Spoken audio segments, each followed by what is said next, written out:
Good afternoon, everyone. Thank you for joining us for this early bird webinar in partnership with Merck Sharp and Dumb. My name is Dwayne Schultes. I'm the Managing Director of Vital Transformation. Obviously, it's not an early bird webinar. It's cocktail hour here in Belgium, but it's breakfast somewhere else. One of our speakers is based in Canada, so we've had this as an afternoon webinar today. Thank you for joining us. Today, we'll be discussing cancer care during a pandemic. What have we learned so far? It will probably take some years before we fully understand COVID-19's impact on cancer patients. We're aware of fewer diagnostic procedures, interrupted treatment cycles, and other effects caused by the pandemic, but we don't know how these changes will impact cancer patients and their survival rates. There's an increasing need to calculate the impact of these delays on survival rates and treatment and gain important insights for cancer care going forward. How can we quantify these delays of cancer treatments on mortality? What can we infer regarding any causal links between the pandemic control measures and cancer care?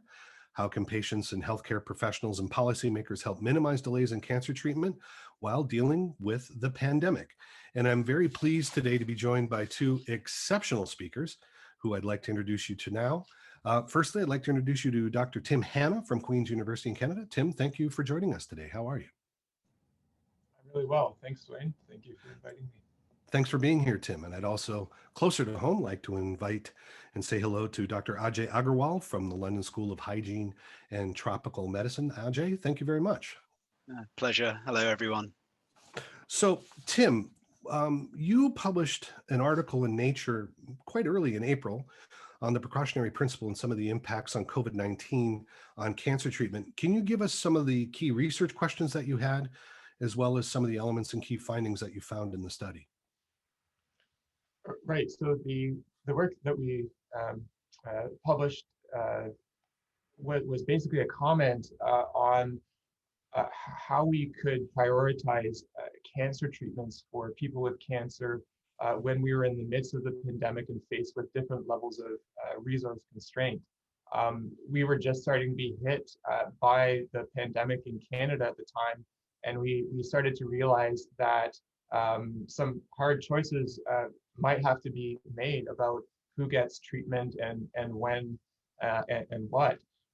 So basically, this study laid out principles under which we might choose who gets the highest priority of treatment and focused on systemic and radiotherapy. So, for example, at the very highest of the list, someone with acute leukemia, where rapid treatment might lead to very early mortality, or things where, for example, if someone has malignant spinal cord compression and early treatment could save their ability to walk, and lack of treatment could have major consequences. So from very urgent and very needed treatments, all the way down to treatments where delays would not have an impact on the expected long-term outcomes or quality of life.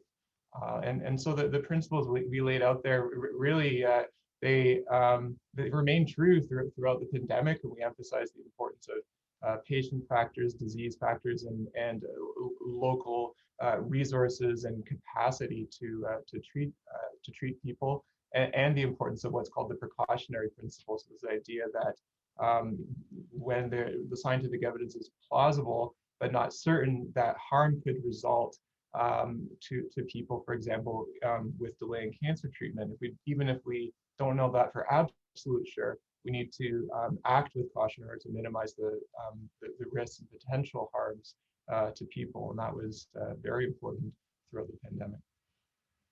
Now, the article was published quite early. It was a commentary article published in April of 2020, so almost a year ago. Did your thinking change, or has there been any update to that in your thought processes since you published? How has this evolved, or did you nail it? Were you spot on?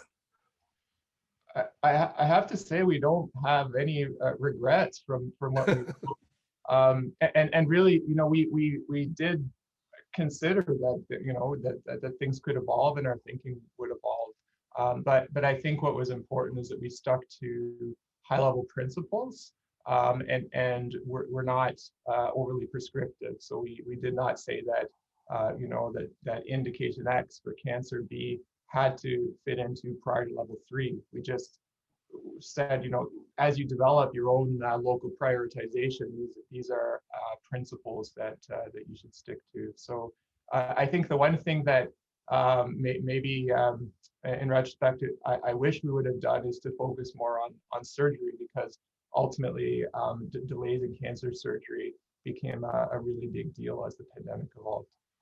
No, that's great. Thank you. Now, Ajay, you as well, you've obviously done some work with Tim, but you've also looked at the UK specifically and done quite a robust analysis with a lot of segmentations in different clinical areas related to treatment categories and estimated some impacts of the delays. What were your key findings and how does it compare to the work that Tim and I have just discussed? Yeah, so I think at the beginning of the pandemic, there was this question of how do you articulate both the change in the availability of services. So screening was suspended, routine diagnostics stopped. There was only urgent pathways that were available. With that change in patient behavior was happening. So around March, April time, we knew that less people were going to their GP. And one of the ways that we thought about considering that is that a patient pathway, whether it's through an emergency presentation in extremis or coming as a routine investigation, is associated with different stages and outcomes. So we modeled what the change in behavior and availability of services were in the pathway of patients. And because different pathways were associated with different survival or prognostication, we were able to estimate the potential additional excess deaths up to 5 years for 4 major tumor types, so breast, bowel, lung, and esophageal cancer. And I describe them as avoidable deaths because actually, all things being equal, those would have not ordinarily happened. And I think we were relatively conservative in that we predicted about 3,500 additional excess deaths from the diagnostic delay alone. And that encompasses approximately 40% of the major tumor types. Yeah. And so obviously similar to Tim, you published quite early, it was July. Yeah. And yours was in the Lancet. Have you had any updates or have you refreshed your thinking since the publication, or do you think you've been pretty accurate, and how are the numbers been turning out moving forward? Yeah, I mean, to be honest, it's ironic because when we were putting this for peer review with the Lancet Oncology, the reviewers were saying, oh, well, you're overestimating. And we said, no, actually, this is very conservative because the assumption is that this will return to normal at some point within sort of 6 months. But we've had the second wave in November, December time. We already know that we've had nearly 10, 11,000 potentially fewer breast cancer diagnoses, something like 15,000 fewer lung cancer diagnoses, and 4,000 fewer bowel cancer diagnoses. So if anything, as we said, we were conservative. So I'd expect, given the lockdown and the prolonged lockdown we're in at the moment, I think it would be much worse. But I don't think it's a bad thing necessarily having a conservative estimate to begin with, because I think, you don't want to generate hysteria, but ultimately in the direct answer, I think it's a lot worse, to be honest. Yeah. One thing you both touched on in your papers, which I think needs to be said, is you're balancing when you're bringing someone into the clinic during a pandemic, particularly someone who's at higher risk with cancer. We know that that's a very serious comorbidity to COVID-19.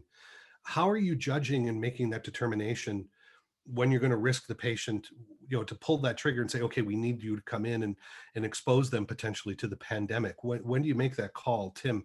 Obviously, this is more associated to some of the prioritization in your paper, but where do you make that call? Where do you draw that line? Yeah, that is it's a great question, and really, I would say that the answer is very specific to the local context. So, for example, at Queen's University in Kingston, where I am, we've had 1 death from COVID-19 in the whole pandemic. Wow. And so there's no question that the risks of staying away from the hospital are far greater than coming to the cancer center and getting appropriate treatment in a timely way. Though if you go down the road to Toronto, they have a lot higher incidence of COVID cases, and then the calculus becomes a lot more complex. I mean, certainly you need to think about what the benefits are of the cancer treatment that you're delivering. Much of what we deliver, especially when we're talking about curative and radical treatments, if cancers are left untreated, you're guaranteed to die from that cancer eventually. And so that certainly factors in understanding the safety of your local context. What are the safety measures that are in place in your region, in the local hospital? As vaccinations come on board in regions, that also impacts, I think, the reassurance and the actual and the real level of safety for coming into play. But I think overall, as we found in research, both that Ajay has described already, and our work looking at treatment delay, that really not getting the appropriate treatment in a timely way probably has a bigger impact on mortality than we even thought. That's great, Tim. And Ajay, for you too. I mean, Southeast England, you're in it, as it were. You didn't have one death at the hospital. You obviously, unfortunately, were inundated with cases. How do you make that decision between when to put the patient at risk to sort of expose them and not, regarding the treatment the necessity for treatment? Where do you make that call? Yeah, absolutely. And I think you've hit at the crux of the matter, and something I would say even close to 12 months on, we've not got good enough public health messaging out there. That is the individual risk of not seeking care for something that could be a cancer or some other significant disease versus the risk of acquiring COVID-19 infection. And even after sort of 2 or 3 months, when radiotherapy was going on okay, when people were getting operated on, and the risk of death or the deaths attributed to COVID-19 from that interaction were very small, we still didn't change necessarily the mindset, and that mindset didn't translate over to the population. But then who's there to actually translate that mindset to the population? That's where public health messaging can come in. We can say as hospitals, don't worry, it's fine, or come for your biopsy. And then there's variation in, should you shield for 1 week, 2 weeks? Do you get a lateral flow just beforehand? You know, there was all that heterogeneity. But the fundamental thing is actually in the guiding principle, and the fact that we're still not getting people presenting, is that they're scared of catching COVID-19 and dying from it, where actually the risk actually points to the fact if they don't get those things investigated, they're more likely to die from other diseases. And that is what we've really struggled with. Right. And again, I'd like to point out for our audience out there, if you have any questions for our practitioners, it's rare when we actually get two clinicians dealing with the issue. It's an opportunity. Please submit your questions in the question bar, and I'll happily circulate them through. Sort of touching again on this issue related to the treatment pathway and the risk factors. How much of this was related to media, and how much, was there fear mongering, and how much of this was just warranted, do you think? I mean, was this overhyped, the risk factor for exposure, or do you think it was justified in the context of what was going on? Tim, what do you feel? I think because a lot of media reports go international, probably reports coming from an area with a very high burden of COVID would overhype the risks to areas that are not as hard hit. But I think that the response to this is really a mix. And the risks change over time, but I think once public perception is that they feel it's unsafe to come to hospital, that's hard to change that perspective. And so I think that certainly public perception factors in as well. For both of you, I got another question I'd like to ask you. Obviously, there should be strategies to limit the impact of COVID going forward regarding the lack of diagnostics, treatments, etc. Should we focus on those who've missed treatments, or should we dedicate more to screening? How do you balance that out right now? What do we need to do going forward to sort of catch up or accommodate what's been happening? Ajay, I'll start with you. Yeah, well, I think I'll hit to the heart of this. So one thing we've misplaced, I think I can only talk predominantly or with some authority in the UK context, is that 40% of diagnoses are through routine diagnostic pathways. That means these are people who are not suspected of having cancer, who ultimately through an endoscopy with a bit of gastritis or a chest x-ray ultimately get found to have cancer. So at the moment there is this prioritization about cancer pathways where cancer is suspected, but actually to make routine diagnostics, all the radiology or the endoscopy, all the different both surgeons and clinicians who do the biopsies, etc., that needs a whole system to be working properly. You can't just say, well, look, we're going to prioritize people who we think have cancer when actually you have 40% of the workload. So I think the first thing that we need to do is to make sure that actually we're working at the capacity that we had pre-pandemic.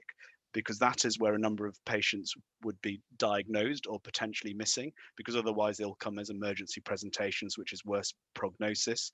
I think we could have considered we knew about the second wave towards the end, that it was likely to come September, October. That was all in the papers, but with cancer surgery in particular, there are a number of areas, including London, where I don't think we used all the capacity we could, particularly in the private sector capacity. So you had this complete oddity where patients were being delayed for their cancer surgery, but if you could afford it, you could pay to have it in the private sector, which the NHS, in terms of all its dogma, tries to prevent not being able to have life-changing treatment in two different sectors. But that was a reality, and it could have been, I think, to some degree pre-planned. I mean, it's incredibly difficult when these things come through, but some degree of mitigation could have been done before. But I would say primarily the routine diagnostics getting up and started will make a big difference in the public health messaging. Okay, Tim, same question to you then. Should we focus on those and pick up the pieces for those that we missed, or do we just really try and double down, as Ajay is suggesting, going through the routine screening and really try and push those through? What would you recommend? Yeah, I agree with Ajay, and really I think that the big problem that I'm seeing in my context in Ontario and really the rest of Canada is that we're seeing vast numbers of cancer patients that we expected to be diagnosed, not diagnosed. We're missing 20 or 30% of the usual incidence of cancer right now because of the various pathways that are not functioning properly. So investing, for example, in shortening waiting times for patients with known cancer will help a little bit, but really I think that the biggest impact is in getting the capacity up to where it can be so that we can get patients diagnosed as quickly as possible and shorten diagnostic delay. Okay, so on hindsight then, knowing what we know now, how do we avoid that cancer patients have this again with this rationing situation that we've had, given the nature of the pandemic? What options should we have and should we develop to minimize delays to improve survivability? Let's say if we have another pandemic, God willing, I hope not. What should we do and what do we learn? What have we learned now? Tim, from your perspective, what should we be doing next time? Yeah, so I think really important is a regional approach. So when this hit in Ontario, the whole province shut down, but really it was a couple of the big cities where there was a major problem, and the rest we kind of sat in our hands when we could have been treating people with cancer and other diseases in a very timely fashion without any risk to reducing capacity for those that might develop COVID-19. I think in general, having agile information systems that are working in as real time as possible, I think is extremely important, because frankly, we don't know what the next big crisis will be. It might not be a virus. It could be any number of other things. But I'll just give an example. In Ontario, I had, as a researcher, I do a lot of health data work, and we had no access to any information on cancer incidence and cancer registry for 2020 until just a few weeks ago. So there was no way that we could respond in an agile fashion as the pandemic evolved with that kind of wait for information. And I think the other general principles are innovation in how we deliver care and the content of that care. And certainly we learned that in settings where we had options to be flexible, that helped us to mitigate the risks of the pandemic and the resource limitations. So for example, very simply, cases where we could use either surgery or radiation for curative treatment, having both available opened up new options and probably shortening wait times for some people. Sure, yeah, thank you. Ajay, from your perspective then, similar question. What have we learned based on this, and how should we manage this going forward? How do we actually deal with this to try and prevent these problems?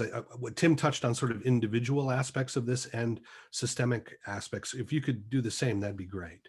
Yeah, I mean, I think first and foremost, we've got too much friction in the health system. And what I mean by that is if you're working on 98% bed capacity, if you're working on, this has shown up that if you don't get the structure right in terms of the number of doctors, nursing staff, ITU capacity, bed capacity, diagnostic capacity, when a pandemic comes, you're going to have a substitution effect. Unfortunately, when you substitute critical illnesses such as cancer, cardiac diseases, people ultimately will unfortunately die as a result of not receiving the care that they need. So we run at too higher efficiency rate, and that can be seen from all the OECD statistics, and we need to really look at that. Unfortunately, with the current budget that we've had, I don't think that that's going to be systematically addressed, neither in the next 2 or 3 year term, but will it happen in the next 5 or 10 years? So in terms of resilience to a further pandemic, I'm not sure we've helped that. I think second of all, and needed to be done in detail and accurately, and you noted about the modeling studies, is what the indirect effect of non-pharmaceutical interventions were going to be. Did they actually see or envisage accurately enough what would be the impact of stay-at-home messaging, of losing routine diagnostic supply, all these different elements of the pathway not working effectively? And I do think if they did, they could have prioritized in terms of funding and effective use of potentially other resources as best as possible. So I think that could have been done better, but if that calculation had been done transparently and effectively at the beginning. And it's interesting you bring up the capacity issue, because if you go back to 2018, which was a very bad flu year, we had a similar situation even with the normal seasonal flu, where ERs in the UK were running at 98, 99, 100% capacity. Happens every year. Happens every year. You've got to learn your lesson at some point, and we've learned it in a terrible way. Now, Tim also brought up something that was, I think, really important, and that is the ability to quantify this using access to data. And he discussed the challenges that he had. And I think that's a really important point. Ajay, from your perspective, do we have enough access to longitudinal real world evidence that gives us the data that we need to be able to make these criteria adjustments and do these data assessments similar to what you did, but in more robust and maybe closer to real time to get a better idea of what's going on? Yeah, closer to real time is difficult. I think the National Cancer Registration Service have done a good job in producing a rapid cancer registration data set, which has got some caveats compared to their normal gold registrations, but became available much sooner than usual. I think second of all, we have invested in data science in the UK, particularly with the National Cancer Audit. So I work with the National Prostate Cancer Audit, and we're going to be publishing the impact on prostate cancer patients over the last 6-9 months of the pandemic in a robust manner with linked data sets. And similarly will be done with bowel and lung cancer. So I think we do have the data. I think that real-time data challenge and how you can interpret it's always difficult. But I think in the UK, I think that's one thing we would be able to learn quite robustly going forward from those analyses, which I think is very helpful. And Tim, from your initial challenges, do you now have the data you need to be able to determine long-term mortality and improvements? Do you have access to what the toolkit you need? Do you think you have those tools now? Yeah, so we certainly have data in order to understand what happened with cancer diagnoses and cancer incidence and treatments month to month. But in terms of determining the impact of COVID on mortality and survival, we won't have really solid information for years, because we need to follow people managed during the pandemic and the lockdown for years, really, before we can understand the impact, just because of the time course over which many cancers occur. Thank you, Tim. Now, we do have a few questions here, but we're go so fast. We have 6 minutes left. There's a question here, and this is from an anonymous attendee. Thank you, Mr. and Miss or Mrs. Anonymous attendee. Are there any positive changes in the configuration of care pathways delivery that have emerged during the pandemic that we should maintain in the future, i.e. greater use of remote consultants, telehealth, remote monitoring, etc.? Tim, what do you think? Is there anything that we should take on board as a good practice? Yeah, I think that the person asking the question hit on a few already. I think certainly within the cancer community, we have been hesitant to do follow-up remotely. And I think we're probably discovering through trial and error and natural experiment where we can do that safely and effectively. So I think that's a benefit to people with cancer and healthcare resource utilization. I think we've learned that we can do research more quickly and even clinical trials. I mean, a lot of cancer research was slowed down or halted during the pandemic, but thinking about the COVID research that went on and the way that that research was pushed forward and published in fairly rapid manners, I think we've learned about, when we have a problem that we want to focus on, we can certainly do better in terms of speed and innovation. And of course, there's the downsides of that too. I think that we learned during the pandemic for some of the retractions that happened from some of these studies. So, Sure. but certainly, I think we've learned about research, and I think I hope that the pandemic has opened our eyes to the importance of innovation and having multiple options for the same problem in order so that we can be adaptable to challenges that emerge that we didn't predict. That's great. Ajay, anything to add to that? Or Yeah, well, I think putting in the research infrastructure or doing clinical trials has served us well from the point of view of we changed our breast cancer treatments to 5 treatments from 15 treatments pretty much in the space of a month. Some centers went into shorter fractionations for radiotherapy, for instance, and that was brought about because we did the robust trials to begin with. So you can talk about practice changing short term. So I think that was very positive.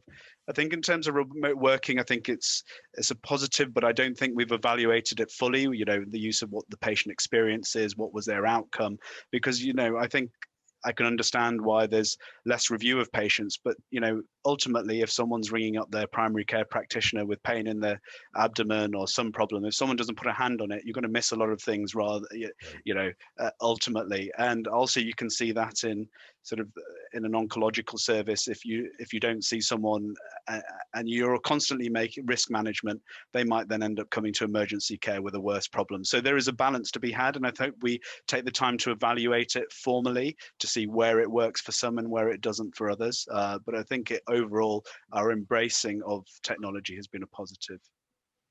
that's great. Just quickly, Tim, if I could just a little question here. This is a technical question, but it's interesting. In the context of the pandemic, and if you had to make the choice, would you prefer to treat patients with oral chemo or intravenous chemo, just from a practical standpoint?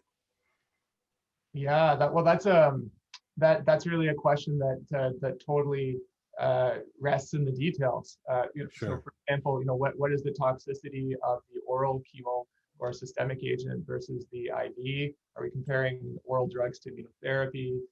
What is the efficacy and effectiveness of the two drugs? So there's a lot that would factor in there.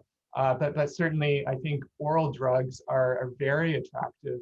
And I think they do possibly open up a door for being able to manage challenging situations like this, the pandemic, better. Thank you. Ajay, anything to add? No, I suppose it's just overall, though, there's no concept of a COVID Sure. safe drug as such. But I think, yes, it's I think it's as Tim said, it is the balance of risk and benefit and what you would push depending on that. Well, gentlemen, we're almost out of time.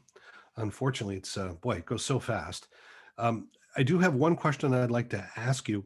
If you had one key message we could take away regarding COVID-19 and the pandemic, regarding standard cancer care, what key message should we take away going forward? What should we have learned, and what can we best practice going forward? Tim, I'll start with you. What do you think? Yeah. Well, in terms of standard cancer care, I would say that for me, the pandemic is a reminder that we need to be heavily invested in research and innovation, because that creates all kinds of new options that allow us to be flexible. And thinking about that example from radiotherapy fractionation for breast cancer, when we do the robust studies, we're able to confidently make the decisions that we need to in order to benefit patients. Ajay, from your perspective, final comment. What do you think we should take away regarding standard cancer care and COVID-19?